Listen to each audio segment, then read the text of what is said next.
Hi hello ನಮಸ್ತೆ friends, ನಾನು ನಿಮ್ಮ ಪ್ರೀತಿಯ ಶಶಿ ಯೂನಿಕ್ಸ್ ಯೂಟ್ಯೂಬ್ ಚಾನಲ್ಗೆ ನಿಮ್ಮೆಲ್ಲರಿಗೂ ಆತ್ಮೀಯವಾದ ಸುಸ್ವಾಗತ.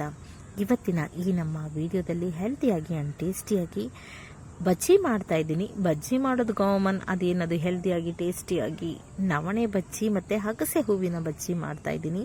ಸೊ ತುಂಬಾ ಡಿಫ್ರೆಂಟ್ ಆಗಿರುವಂತಹ ಬಜ್ಜಿ ಇದು ಕೂಡ. ಸೊ ಈ ಬಜ್ಜಿನ ತಿನ್ನೋದ್ರಿಂದ ಒಂದ್ಸಲ ತಿಂದರೆ ಮತ್ತೊಂದ್ಸಲ ತಿನ್ನಬೇಕು ಅನ್ನುವಷ್ಟು ಖುಷಿಯಾಗುತ್ತೆ. ಸೊ ಈ ಅಗಸೆ ಹೂವಿನ ಬಜ್ಜಿ ಮಾಡೋದು ಹೇಗೆ ಅಂತ ತಿಳಿಸ್ಕೊಡ್ತೀನಿ, ಬನ್ನಿ. ಈ ವಿಡಿಯೋನ ಶುರು ಮಾಡೋದಕ್ಕೂ ಮೊದಲು ನೀವು ಯಾರಾದರೂ ಈ ನನ್ನ ಚಾನೆಲ್ನ ಮೊದಲನೇ ಬಾರಿ ನೋಡ್ತಾ ಇದ್ದರೆ ಲೈಕ್ ಮಾಡಿ, ಶೇರ್ ಮಾಡಿ, ಕಾಮೆಂಟ್ ಮಾಡಿ, ಪ್ಲೀಸ್ ನನಗೆ ಹೆಚ್ಚು ಸಪೋರ್ಟ್ ಮಾಡಿ ಅಂತ ಹೇಳ್ತಾ ಈ ವಿಡಿಯೋನ ಕೊನೆವರೆಗೂ ಸ್ಕಿಪ್ ಮಾಡಿದೆ ನೋಡಿ ಫ್ರೆಂಡ್ಸ್. ಇದು ತುಂಬಾ ಟೇಸ್ಟಿಯಾಗಿರುತ್ತೆ. ಸೊ ಇದಕ್ಕೆ ಬೇಕಾಗಿರುವಂಥದ್ದು ಅಗಸೆ ಹೂ ತೊಗೊಂಡಿದ್ದೀನಿ, ಒಂದು 8ರಿಂದ 10. ನೆಕ್ಸ್ಟ್ ಇದಕ್ಕೆ 1 ಕಪ್ ಆಗುವಷ್ಟು ನವಣೆ ಹಿಟ್ಟನ್ನು ತೆಗೆದುಕೊಂಡಿದ್ದೀನಿ. ಇದರಲ್ಲಿ ಮುಕ್ಕಾಲು ಕಪ್ಪಷ್ಟು, ಇಲ್ಲ ಅರ್ಧ ಕಪ್ ಆದರೂ ಪರವಾಗಿಲ್ಲ, ಕಡಲೆ ಹಿಟ್ಟನ್ನು ತಗೊಂಡಿದ್ದೀನಿ. ನೆಕ್ಸ್ಟ್ ಇದಕ್ಕೆ ರುಚಿಗೆ ತಕ್ಕಷ್ಟು ಎಷ್ಟು ಉಪ್ಪು ಬೇಕೋ ಅಷ್ಟನ್ನು ನೀವು ಹಾಕೊಳ್ಳಿ. ಹಾಗಾಗಿ ನಾನಿಲ್ಲಿ ರಾಕ್ ಸಾಲ್ಟನ್ನು ಯೂಸ್ ಮಾಡ್ತಾಯಿದ್ದೀನಿ. ರಾಕ್ ಸಾಲ್ಟ್, ಚಾಟ್ ಮಸಾಲ, ಹಿಂಗು, ಚಿಲ್ಲಿ ಪೌಡರ್, ಅಡಿಗೆ ಸೋಡಾ, ಸ್ವಲ್ಪ ಕೊತ್ತಂಬರಿ ಸೊಪ್ಪು, ಹೋಮ್ ಕಾಳು, 1 ಬೌಲ್. ಇದಿಷ್ಟಿದ್ರೆ ಸಾಕು, ಒಂದು ಒಳ್ಳೆ ಅಗಸೆ ಹೂವಿನ ಬಜ್ಜಿ ಮಾಡಬಹುದು. ಸೊ ಈಗ ನೀರನ್ನು ತೆಗೆದುಕೊಂಡಿದ್ದೀನಿ, ಬೌಲ್ ತೊಗೊಂಡಿದ್ದೀನಿ, ಜೊತೆಗೆ 1 ಕಪ್ ಆಗುವಷ್ಟು ನವಣೆ ಹಿಟ್ಟನ್ನು ಆ ಬೌಲ್ಗೆ ಹಾಕ್ತಾಯಿದ್ದೀನಿ.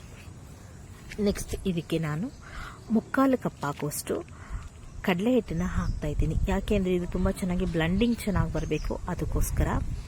ಇಲ್ಲಾಂದ್ರೆ ಅಷ್ಟು ಚೆನ್ನಾಗಿ ಬರೋದಿಲ್ಲ. ಕೊತ್ತಂಬರಿ ಸೊಪ್ಪನ್ನು ಆ್ಯಡ್ ಮಾಡ್ತಾಯಿದ್ದೀನಿ. ನಂತರ ಇದಕ್ಕೆ ನಾನು ಸ್ವಲ್ಪ ಹೋಮ್ ಕಾಳನ್ನು ಹಾಕ್ತಾಯಿದ್ದೀನಿ. ನೆಕ್ಸ್ಟ್ ಇದಕ್ಕೆ ನಾನು ಸ್ವಲ್ಪ ಸೋಡಾ ಹಾಕ್ತಾಯಿದ್ದೀನಿ. ಅದಕ್ಕೇ ಚಿಲ್ಲಿ ಪೌಡರ್ ಹಾಕ್ತಾಯಿದ್ದೀನಿ. ನೀವು ಬೇಕು ಅಂದರೆ ಹಲ್ದಿ ಪೌಡರ್ ಹಾಕೋಬೋದು. ನೆಕ್ಸ್ಟ್ ಇದಕ್ಕೆ ಹಿಂಗು ಆ್ಯಡ್ ಮಾಡ್ತಾಯಿದ್ದೀನಿ. ಹಿಂಗು ಕೆಲವರಿಗೆ ಗ್ಯಾಸ್ಟ್ರಿಕ್ ಆಗುತ್ತೆ, ಅದಕ್ಕೋಸ್ಕರ ನಾನು ಹಿಂಗೆ ಹಾಕ್ತಾಯಿದ್ದೀನಿ. ಚಾಟ್ ಮಸಾಲ ಹಾಕ್ತಾಯಿದ್ದೀನಿ. ಸೊ ಡೈಜೆಷನ್ಗೆ ತುಂಬಾ ಒಳ್ಳೆಯದು. ಮತ್ತು ಚಾಟ್ ಮಸಾಲ ಹೆಲ್ತ್ಗೆ ಸೈಂದ್ರವ ಲವಣ ಇರೋದ್ರಿಂದ ತುಂಬಾ ಚೆನ್ನಾಗಿರುತ್ತೆ. ಟೇಸ್ಟ್, ಉಪ್ಪು, ಹುಳಿ, ಖಾರ ಎಲ್ಲ ಚೆನ್ನಾಗಿರುತ್ತೆ. ಹಾಗಾಗಿ ಲಾಸ್ಟ್ ಉಪ್ಪು ಹಾಕಿ ಇದಕ್ಕೆ ಒಂದು ಒಳ್ಳೆ ಚೆನ್ನಾಗಿ ಮಿಕ್ಸ್ ಕೊಡ್ತಾಯಿದ್ದೀನಿ ಫ್ರೆಂಡ್ಸ್.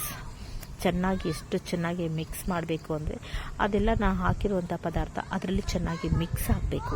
ಅದಕ್ಕೋಸ್ಕರ ನೀವು ಕೂಡ ಚೆನ್ನಾಗಿ ಮಿಕ್ಸ್ ಮಾಡಿ. ಇಲ್ಲಾಂದರೆ ಅಲ್ಲಲ್ಲೇ ಅಷ್ಟು ಒಂದೊಂದು ಕಡೆ ಉಪ್ಪು, ಒಂದೊಂದು ಕಡೆ ಹುಳಿ, ಖಾರ ಎಲ್ಲ ಬರುತ್ತೆ. ಸೊ ನೀಟಾಗಿ ಚೆನ್ನಾಗಿ ಮಿಕ್ಸ್ ಮಾಡಿ ಇದಕ್ಕೆ ನೀರು ಹಾಕಿ ಮತ್ತೆ ಚೆನ್ನಾಗಿ ಮಿಕ್ಸ್ ಮಾಡಬೇಕು. ಈ ಥರ ಚೆನ್ನಾಗಿ ಮಿಕ್ಸ್ ಮಾಡಿ ಒಂದೆರಡು ನಿಮಿಷ ಬಿಟ್ಟರೆ ಸಾಕು. ನೆಕ್ಸ್ಟ್ ನೋಡಿ, ಈ ಥರ ಆಗಿದೆ. ಇದು ಆಲ್ರೆಡಿ ಇದು ಚೆನ್ನಾಗಿ ಮಿಕ್ಸ್ ಮಾಡಿದ್ದೀನಿ. ಇದು ದೋಸೆ ಹಿಟ್ಟು ಬರುತ್ತಲ್ಲ ಗಟ್ಟಿದು, ಆ ಥರ ಅದಕ್ಕೆ ಇದನ್ನು ನಾನು ಮಾಡ್ಕೊಂಡಿದ್ದೀನಿ. ಈ ರೀತಿ ನೀವು ಮಾಡ್ಕೊಳ್ಳಿ. ಸೊ ಇದು ನೆಕ್ಸ್ಟ್ ಗ್ಯಾಸ್ ಸ್ಟವ್ನ ಹಚ್ತಾ ಇದ್ದೀನಿ. ಗ್ಯಾಸ್ ಸ್ಟವ್ನ ಹಚ್ಚಿ ಈಗ ನಾನು ಒಂದು ಚಿಕ್ಕ ಬಾಣಲೆಯಲ್ಲಿ ಎಣ್ಣೆ ಕಾಯಲಿಕ್ಕೆ ಇಡ್ತಾ ಇದ್ದೀನಿ. ತುಂಬಾ ಎಣ್ಣೆ ಕಾಯಬೇಕು. ಚೆನ್ನಾಗಿ ಎಣ್ಣೆ ಕಾಯ್ದಿಲ್ಲ ಅಂದರೆ ಅದು ಕ್ರಿಸ್ಪಿಯಾಗಿ ಬರೋದಿಲ್ಲ. ಹಾಗಾಗಿ ಸ್ವಲ್ಪ ಮೀಡಿಯಮ್ ಫ್ಲೇಮಲ್ಲಿ ಎಣ್ಣೆನ ಚೆನ್ನಾಗಿ ಕಾಯಿಸ್ಕೊತಾ ಇದ್ದೀನಿ. ಈಗ ಆಲ್ರೆಡಿ ಎಣ್ಣೆ ಕಾಯ್ತಾ ಇದೆ ಫ್ರೆಂಡ್ಸ್. ನೋಡಿ, ಈಗ ಆಲ್ರೆಡಿ ಕಾಯ್ದಿದೆ. ಇದಕ್ಕೆ ನಾನು ಅಗಸೆ ಹೂವಿನ ಆ ಬಜ್ಜಿಗೆ ಏನೇನು ಬೇಕು ಎಲ್ಲ ಇಂಗ್ರೀಡಿಯೆಂಟ್ಸ್ ಮಿಕ್ಸ್ ಮಾಡಿಟ್ಟಿದ್ನಲ್ಲ, ಅದನ್ನು ಅಗಸೆ ಹೂವಿನ ಹಜ್ಜಿ ಅದ್ರ ಒಳಗಡೆ ಹಾಕ್ತಾಯಿದ್ದೀನಿ. ನೋಡಿ, ಎಣ್ಣೆ ಎಷ್ಟು ಚೆನ್ನಾಗಿ ಕಾಯ್ದಿದೆ. ಹಾಗಾಗಿ ನೀವು ಇದೇ ರೀತಿ ಎಣ್ಣೆ ಕಾಯಿಸ್ಕೊಂಡು ಹಾಕಿ, ಅದು ಚೆನ್ನಾಗಿ ಬರುತ್ತೆ.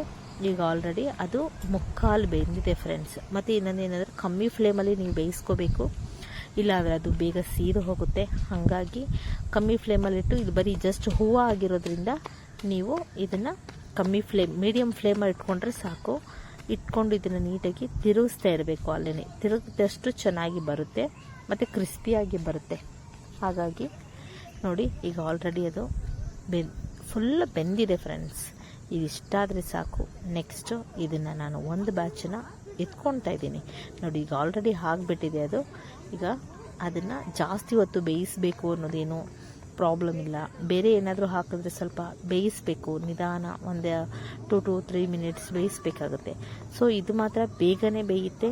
ಹಾಗಾಗಿ ನೀವು ಕೂಡ ಮೀಡಿಯಮ್ ಫ್ಲೇಮಲ್ಲಿ ಇಟ್ಕೊಂಡು ನೀಟಾಗಿ ಬೇಯಿಸ್ಕೊಂಡ್ರೆ ಸಾಕು. ಮತ್ತೆ ಈಗ ಒಂದು ಬ್ಯಾಚ್ ಆಗಿದೆ, ಮತ್ತೆ ಇನ್ನೂ ಒಂದು ಬ್ಯಾಚ್ ನಾನು ಇದನ್ನು ಮತ್ತು ಬಜ್ಜಿನ ಹಾಕ್ತಾಯಿದ್ದೀನಿ.